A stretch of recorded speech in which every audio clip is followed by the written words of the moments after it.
आता घेणार आहोत बातम्यांचा वेगवान आढावा। बघूयात सुपरफास्ट 50 बातम्या।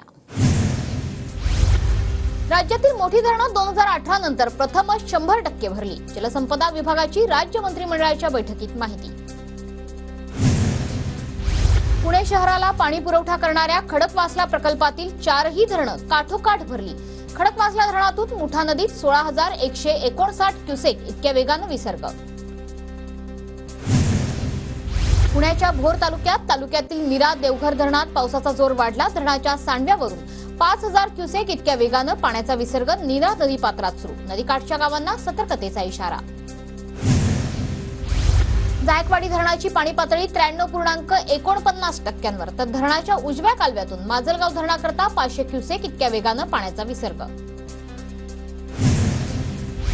भुसावळच्या हतनूर धरणातून पाण्याचा विसर्ग कमी झाला। सध्या धरणातून 28,046 क्युसेक इतक्या वेगाने पाण्याचा विसर्ग तापी नदीत सुरू। वाशिम जिल्ह्यात मागील 4 दिवसांमध्ये जोरदार पाऊस। हजारो हेक्टर क्षेत्रातील पिकांचं नुकसान। पीक विमा कंपनीकडून सर्वेक्षणालाही सुरुवात। अहमदनगरच्या पाथर्डी तालुक्यातील भरवाळवाडीत बैलपोळ्यानिमित्त शेतीच्या कामांना वेग। बोंडअळीपासून कपाशीच्या संरक्षणासाठी शेतकऱ्यांकडून फवारणी सुरू। नंदुरबार जिल्ह्यात 5 दिवसांच्या विश्रांतीनंतर पुन्हा एकदा पावसाची हजेरी। जिल्ह्यातील नदी नाले तुडुंब भरले। मिरची, कापूस या पिकांना मोठा फटका। अहमदनगर जिल्ह्यात समाधानकारक पाऊस झाल्याने जिल्हा टँकर मुक्त। शेवगाव तालुक्यात सर्वाधिक 93.5 मिलीमीटर इतक्या पावसाची नोंद। जिल्हा टँकर मुक्त झाल्यानंतर सर्वत्र समाधानाचं वातावरण।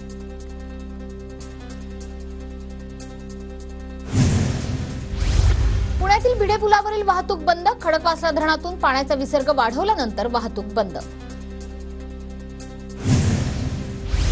अकोल्यातील बार्शी टाकळी तालुक्यातील महान ते झोडगा रस्ता पावसामुळे वाहून गेला। नागरिकांची गैरसोय। रस्ता दुरुस्त करण्याची नागरिकांची मागणी। राज्यातील 36,978 अंगणवाडी केंद्रांना सौर ऊर्जा संच देणार। 4,564 कोटी रुपयांच्या खर्चाला मान्यता। राज्य मंत्रिमंडळाचा महत्त्वपूर्ण निर्णय। नाफेडच्या विक्रीमुळे कांदा दरात घसरण। एनसीसीएफने खरेदी केलेल्या कांद्याची 35 रुपये किलो दराने विक्री, तर नाशिकमध्ये कांद्याचे दर प्रति क्विंटल 250 ते 400 रुपयांनी पडले। अमरावतीमध्ये गणेशोत्सवाच्या निमित्ताने फुलांची बाजारपेठ सजली। 100 पेक्षा अधिक आकर्षक कृत्रिम फुलांचे देखणे हार बाजारपेठेत दाखल। नांदेडमध्ये एक गाव एक गणपती अशी संकल्पना। ध्वनी प्रदूषणमुक्त उत्सव राबवण्यावरती भर द्यावा। गावकऱ्यांचा शांतता समितीच्या बैठकीत निर्णय। नाशिकच्या सरदार चौक मित्रमंडळाच्या गणपती बाप्पाचं आगमन। ढोल ताशांच्या गजरात मोठ्या उत्साहात बाप्पांचं आगमन।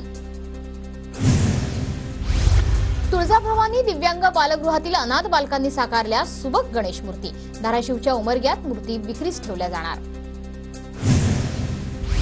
कराडमध्ये गणेशोत्सव आणि ईद ए मिलादच्या पार्श्वभूमीवर शांतता कमिटीची बैठक। डॉल्बी बंदीचा निर्णय घेण्याचे अप्पर पोलीस अधीक्षक डॉक्टर वैशाली कडूकर यांचं आवाहन।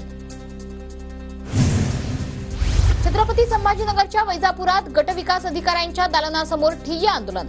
रोजगार हमी योजनेतील मस्टर निघत नसल्याने शेतकरी आक्रमक। शेतकऱ्यांचा आत्मदहनाचा इशारा। रविकांत तुपकरांच्या बेमुदत अन्नत्याग आंदोलनाला गावागावातील शेतकऱ्यांचा पाठिंबा। प्रभात फेरी, निदर्शनं आणि जलसमाधानी आंदोलन करत तुपकरांना पाठिंबा।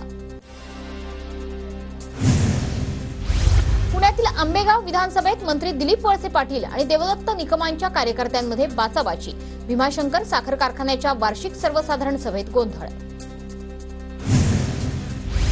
वाशिमच्या जिल्हा रुग्णालयातील खासगी कंपनीमार्फत विविध पदांवर कार्यरत असलेल्या कर्मचाऱ्यांचा 4 महिन्यांचा पगार थकला। कर्मचारी आंदोलनाच्या पवित्र्यात।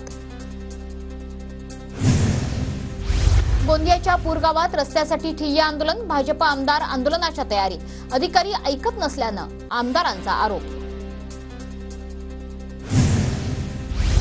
धाराशिवच्या भूममध्ये पीक विमा आणि विविध मागण्यांसाठी शेतकऱ्यांचा मोर्चा। उपविभागीय अधिकाऱ्यांना मागण्यांचं निवेदन दिलं जाणार।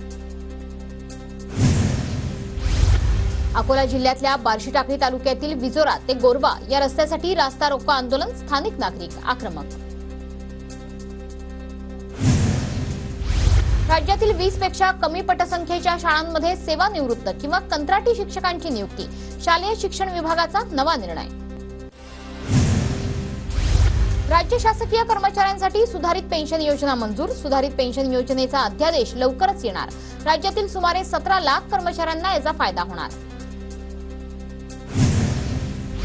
ठाण्यात 2481 बसगाड्यांचं बुकिंग फुल. गत वर्षापेक्षा 500 अतिरिक्त बसगाड्यांचं बुकिंग. लाखो गणेश भक्तांची लाल परीला पसंती. पुण्याच्या स्वारगेट बस स्थानकात गर्दी. गणेशोत्सवानिमित्त गावी जाणाऱ्या चाकरमान्यांची लगबग. गणपतीसाठी भाविक सातारा आणि कोल्हापूरला निघाले. पुण्यात गणेशोत्सवासाठी 10 दिवस जादा बसेसचं नियोजन, तर 10 दिवस पीएमपीएलची बससेवा रात्रभर सुरू राहणार. रत्नागिरी रेल्वे स्टेशनवर चाकरमान्यांची मोठी गर्दी. गणपतीच्या स्वागतासाठी लाखो चाकरमानी कोकणात दाखल. गणपतीसाठी कोकण रेल्वे मार्गावर 325हून अधिक फेऱ्या. गणेशोत्सवासाठी जादा गाड्या सोडल्यामुळे कोकण रेल्वेचे वेळापत्रक कोलमडलं. गणपती स्पेशल गाड्या 4.5 तास उशिरानं. रत्नागिरी रेल्वे स्थानकावर प्रवाशांचा खोळंबा. गणेशोत्सवानिमित्त कराडची बाजारपेठ फुलांनी सजली. गौरी गणपती सजावटीचं साहित्य खरेदीसाठी नागरिकांची गर्दी. पोलिसांचा कडक बंदोबस्त.